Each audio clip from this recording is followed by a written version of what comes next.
Hello friends, welcome to Tax Lama YouTube channel. दोस्तों, इस video में हम लोग जानेंगे कि HUF क्या होती है, इनकम टैक्स में इसका क्या मतलब होता है, HUF के अंदर कौन कौन मेंबर बनते हैं। साथ ही ये भी जानेंगे कि अगर इन केस कर्ता की डेथ हो जाती है तो फिर HUF का कर्ता कौन बनता है। इसके अलावा हम लोग कुछ महत्वपूर्ण सवालों के बारे में बात करेंगे जो ज्यादातर लोगों के मन में आता है। तो चलिए जानते हैं HUF क्या होती है। दोस्तों, जैसे कि इसके नाम को पढ़कर पता चलता है कि हिंदू धर्म को मानने वाले ऐसे परिवार जो अनडिवाइडेड हो, यानी फैमिली के मेंबर एक साथ रहते हो, अलग ना हुए हो, उसे हम हिंदू अनडिवाइडेड फैमिली कहते हैं। दोस्तों, HUF में मेंबर्स होते हैं।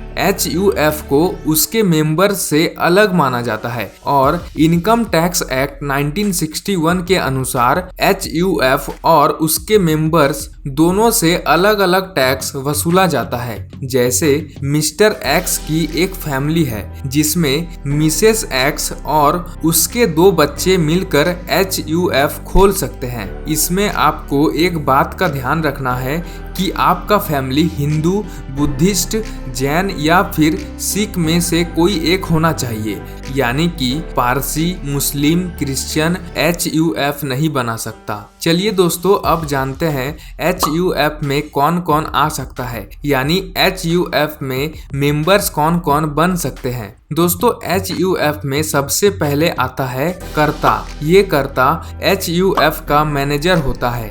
वो उम्र में सबसे बड़ा होता है। उसे हक होता है अपने प्रॉपर्टी बिजनेस को मैनेज करने का और HUF का हेड होने के नाते वो प्रॉपर्टी से संबंधित सारे डिसीजंस ले सकता है, जैसे प्रॉपर्टी रेंट देने के मामले में, बेचने के मामले में या फिर नए प्रॉपर्टी खरीदने के मामले में। और HUF से आने वाले इनकम को कैसे स्पेंड करना है, इसके बारे में भी डिसीजन लेने का अधिकार कर्ता का होता है। कर्ता मेंबर्स के परमिशन के बिना भी डिसीजंस ले सकता है और प्रॉपर्टी के ट्रांसफर या डिवीजन के बारे में भी डिसीजन ले सकता है। कर्ता खुद फैमिली के तरफ से कॉन्ट्रैक्ट्स ले सकता है, लोन ले सकता है, लेकिन ये सारी डिसीजंस HUF मेंबर्स के भलाई के लिए होना चाहिए। दूसरे नंबर पर है को पार्टनर। कर्ता के बाद दूसरा नंबर को पार्टनर का ही आता है। दोस्तों, वैसे तो कर्ता के फैमिली का सभी मेंबर्स HUF का मेंबर बनते हैं, लेकिन उसमें मेल मेंबर्स को पार्टनर कहते हैं, जबकि फीमेल्स सिर्फ और सिर्फ मेंबर्स होते हैं। को पार्टनर्स वो लोग होते हैं जिनका जन्म से प्रॉपर्टी में हिस्सेदारी होता है, जिनको प्रॉपर्टी में हिस्सा लेने का अधिकार होता है। हिंदू सक्सेशन एक्ट 2005 में अमेंडमेंट होने के बाद फीमेल्स को भी शामिल किया गया है, यानी अब बेटियों को भी बेटे की तरह प्रॉपर्टी में हिस्सा लेने का समान अधिकार होता है। इसके अलावा HUF की लीनिएज यानी वंश 3 जनरेशन तक की होती है, यानी पहले फादर, फिर उसके सन, फिर ग्रैंडसन, फिर ग्रेट ग्रैंडसन आता है। तीसरा नंबर पर को पार्टनर के बाद मेंबर्स आते हैं, जैसे daughter in law, son in law, daughter, children etcetera आते हैं, लेकिन इन लोगों के पास को पार्टनरी राइट्स नहीं होती है,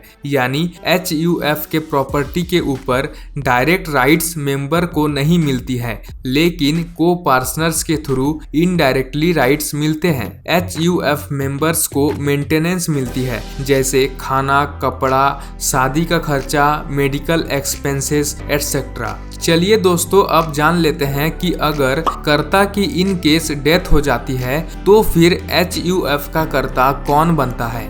दोस्तों, अगर कर्ता की डेथ हो जाती है तो कर्ता के बाद उसका बड़ा बेटा कर्ता बनता है। अगर बड़ा बेटा कर्ता नहीं बनना चाहता तो उसका छोटा बेटा बनता है। अगर फैमिली में बेटा नहीं है तो उसके जगह अनमैरिड बेटी भी कर्ता बन सकती है। आपको बता दें कि अगर कर्ता के बच्चे अभी माइनर हैं तो उनकी वाइफ कर्ता की जगह तो नहीं ले सकती, लेकिन HUF की प्रॉपर्टी का हिस्सा ले सकती है। चलिए अब जानते हैं कुछ महत्वपूर्ण सवालों के बारे में। पहला सवाल है कि क्या बेटी शादी के बाद अपने फादर की को पार्टनर बनी रह सकती है? तो इसका आंसर है हाँ, बनी रह सकती है। अगर बेटी शादी से पहले को पार्टनर है तो शादी के बाद भी वो अपने फादर के को पार्टनर बनी रह सकती है, भले ही वो अपने हस्बैंड के फैमिली HUF में मेंबर हो। दूसरा सवाल है, अगर किसी मैरिड कपल को बेटी होती है लेकिन बेटा नहीं होता है और इनकेस पिता की डेथ हो जाती है तो ऐसे में HUF का कर्ता कौन बनता है? तो ऐसे में माँ और बेटी HUF का मेंबर होंगे और उसमें बेटी कर्ता बनती है। तीसरा सवाल है, अगर कोई को पार्टनर या मेंबर इस्लाम या क्रिश्चियनिटी में धर्म परिवर्तन कर लेता है तो क्या होगा? तो ऐसे में वो HUF का को पार्टनर या मेंबर नहीं रहेगा। चौथा सवाल है कि क्या HUF का कर्ता HUF को मैनेज करने के लिए सैलरी या फिर दूसरे बेनिफिट्स ले सकता है? तो इसका आंसर है हाँ, ले सकता है। पांचवा सवाल है कि क्या एक HUF के अंदर दूसरा HUF हो सकता है? तो इसका आंसर है हाँ, हो सकता है।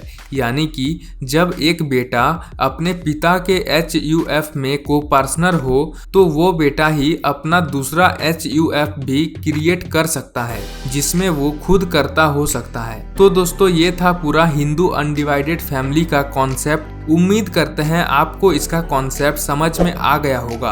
अगर अभी भी आपके मन में कोई डाउट है HUF से रिलेटेड तो आप नीचे कमेंट बॉक्स में कमेंट करिए, हम उसको जवाब देने की पूरी कोशिश करेंगे। तो वीडियो को प्लीज़ लाइक करिए, हमारा मोटिवेशन बढ़ता है आपके लाइक करने से। और ऐसे ही वीडियोस आगे भी देखने के लिए चैनल को सब्सक्राइब करिए और बेल आइकन को प्रेस करिए नोटिफिकेशन के लिए। Thanks for watching.